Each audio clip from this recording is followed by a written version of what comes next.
आरो यारो की इस श्रृंखला में आप सबका स्वागत है। आज का टॉपिक है हिमालय, और हिमालय आरो यारो की परीक्षा का सबसे पसंदीदा टॉपिक है। अक्सर यहाँ से आरो यारो में प्रश्न आपसे पूछे जाते हैं जो थोड़े से कॉन्सेप्चुअल होते हैं, और कभी कभी वन लाइनर प्रश्न भी पूछे जाते हैं। इस श्रृंखला में हम पहले प्रश्नों पर आपसे एक बार उत्तर जानने की कोशिश करते हैं और फिर हम लोग उसकी व्याख्या करते हैं। तो आइए देखते हैं कि आज आरो यारो में इससे प्रश्न में क्या पूछा गया है और किस तरह से आप प्रश्नों को सॉल्व कर पा रहे हैं। यहाँ पर लिखा गया कि निम्नलिखित में से कौन सुमेलित नहीं है। यानी यहाँ पर एक आपको हिमालय दिया गया है और उससे संबंधित कुछ तथ्य दिए गए हैं। आपको इसमें बताना है कि कौन सा ऑप्शन मैच नहीं कर रहा है। जैसे नेपाल हिमालय का विस्तार क्या सतलज से काली नदी तक का है, या कुमायूं हिमालय से सतलज से काली तक है, असम हिमालय का तिस्ता से दिहांग तक है, या कद्रेमुख का पश्चिमी घाट से। इसमें बताना है कि कौन रिलेट नहीं करता, संबंधित नहीं है। आइए हम इसकी पहले व्याख्या को जानते हैं। आप सब जानते हैं कि हिमालय को दो भागों पे विभक्त किया गया है, एक तो उसकी उत्पत्ति के आधार पर और दूसरा नदियों के आधार पर। नदियों के आधार पर जिन्होंने बांटा है उस भूगोलवेत्ता का नाम है सिडनी बुराड। क्या नाम है उनका? नाम है सिडनी बुराड। सिडनी बुराड ने कहा कि भाई हम हिमालय को क्या कर सकते हैं, हिमालय को नदियों के आधार पर भी हम क्या कर सकते हैं, इसको चार भागों में विभक्त कर सकते हैं। और इन्होंने 5 नदियों को लिया और उन 5 नदियों के आधार पर इस हिमालय का क्या कर दिया, विभाजन कर दिया। और आरओ की परीक्षा में यहां से एक प्रश्न आपका हमेशा पूछ लिया जाता है। तो आज इस टॉपिक से आपको छुटकारा मिल जाएगा और एक प्रश्न आपका यहां से तैयार हो जाएगा। पहले उन 5 नदियों को देखते हैं, क्योंकि कभी कभी प्रश्न हिमालय से ना देकर यह पूछ लेता है कि हिमालय के विभाजन में कौन कौन सी नदियां शामिल नहीं है या कौन कौन सी नदियां शामिल है, और वो ऑप्शन से आपसे पूछ लेता है। तो पहले नदियों पे चर्चा करते हैं।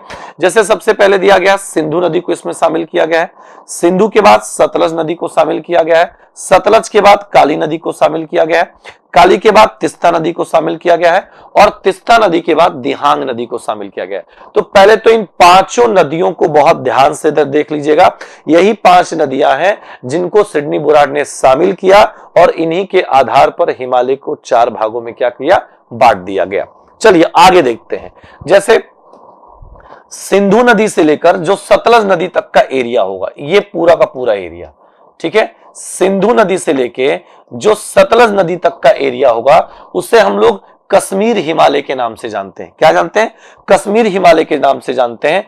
और अगर कश्मीर हिमालय नहीं दिया होगा तो आप इसे पंजाब हिमालय के नाम से भी क्या करेंगे, पुकारेंगे। याद रखिएगा, सतलज नदी से लेकर काली नदी तक का, यानी ये वाली जो श्रृंखला है, ये वाला जो एरिया है, इसे हम लोग क्या बोलते हैं, इसे हम लोग कुमायूं हिमालय बोलते हैं। क्या बोलते हैं भैया? इसे हम लोग कुमायूं हिमालय कहा जाता है। तो आपसे अगर कुमायूं हिमालय का विस्तार पूछा जाए तो सतलज नदी से लेकर काली नदी तक का जो क्षेत्र होगा वो कुमायूं हिमालय कहलाता है। और कुमायूं हिमालय का कई बार परीक्षा में पूछा गया है कि इसका विस्तार किस राज्य में है, तो इसका विस्तार कहां आता है, उत्तराखंड में आता है। बाकी सब हिमालयों का विस्तार नहीं पूछा जाता है क्योंकि एक से अधिक क्षेत्र में फैले हुए हैं, जबकि बहुत बड़ा एरिया कुमायूं हिमालय का उत्तराखंड में फैला है। इसलिए ये बार बार राज्य के परिप्रेक्ष्य में यहां से प्रश्न आपसे पूछ लेता है। तो कुमायूं हिमालय का विस्तार कहां है, उत्तराखंड में है। अब काली नदी से लेके तिस्ता नदी तक का अगर आप एरिया जानना चाहेंगे तो ये पूरा नेपाल का एरिया है। ये पूरा कौन सा है, ये पूरा आपका नेपाल का एरिया है। और इस एरिया को नेपाल हिमालय के नाम से जाना जाता है। किस नाम से जाना जाता है? नेपाल हिमालय के नाम से जाना जाता है। और तिस्ता नदी से लेके जो दिहांग नदी तक का एरिया है, ये वाला पूरा एरिया, इस एरिया को हम लोग किस नाम से जानते हैं, असम हिमालय के नाम से जाना जाता है। इसी तरह से सिडनी बुराड ने नदियों के आधार पर 4 हिमालयों को बांटा था। हम प्रश्नों पर थोड़ी सी नजर डालें तो बोला गया कौन सा हिमालय सुमेलित नहीं है, कौन सा सुमेलित नहीं है। तो कुमायूं हिमालय देखा जाए तो ये सतलज से लेके काली तक है, यानी इसका आंसर बिल्कुल ये वाला सही है हमारा। असम हिमालय तिस्ता नदी से लेके दिहांग नदी तक है, ये भी हमारा मैच कर रहा है। कद्रेमुख अभी मैं चर्चा करूंगा, पर पश्चिमी घाट से ये संबंधित है, ये भी सही है। बचा आपका ए वाला ऑप्शन। ये वाला ऑप्शन आपका क्या होगा, गलत हो जाएगा, याद रखिएगा। ये मैच नहीं कर रहा है क्योंकि नेपाल हिमालय का जो विस्तार है, किसका? नेपाल हिमालय का जो विस्तार है वो काली नदी से लेकर तीस्ता नदी तक के विस्तार को हम लोग नेपाल हिमालय के नाम से जानते हैं, ठीक है। तो इस चीज को याद रखिएगा। अब बात रही कद्रेमुख को लेकर, तो आपके सामने ये जो फिगर दिख रहा है ये आपके कद्रेमुख का फिगर है। ये पूरी की पूरी पहाड़ी जो आप देख रहे हो, ये पहाड़ी कौन सी होती है? ये पहाड़ी जो कहलाती है इसे कद्रेमुख कहा जाता है। क्या कहा जाता है? कद्रेमुख कहा जाता है। और इसका जो संबंध है, इसका संबंध आपको किससे देखने को मिलेगा?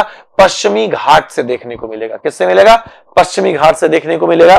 और जो यहां पर आप पूरा देख रहे हो, इसी एरिया को हम लोग क्या बोलते हैं? पश्चिमी घाट कहा जाता है। क्या कहा जाता है भैया? पश्चिमी घाट कहा जाता है, याद रखिएगा।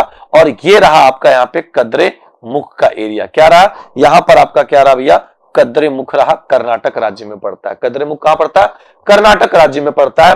और ये भी याद रखिएगा, सर्वाधिक जैव विविधता वाला अगर आपसे कभी क्षेत्र पूछा जाए, सर्वाधिक जैव विविधता वाला क्षेत्र पूछा जाए तो वो कौन सा होगा?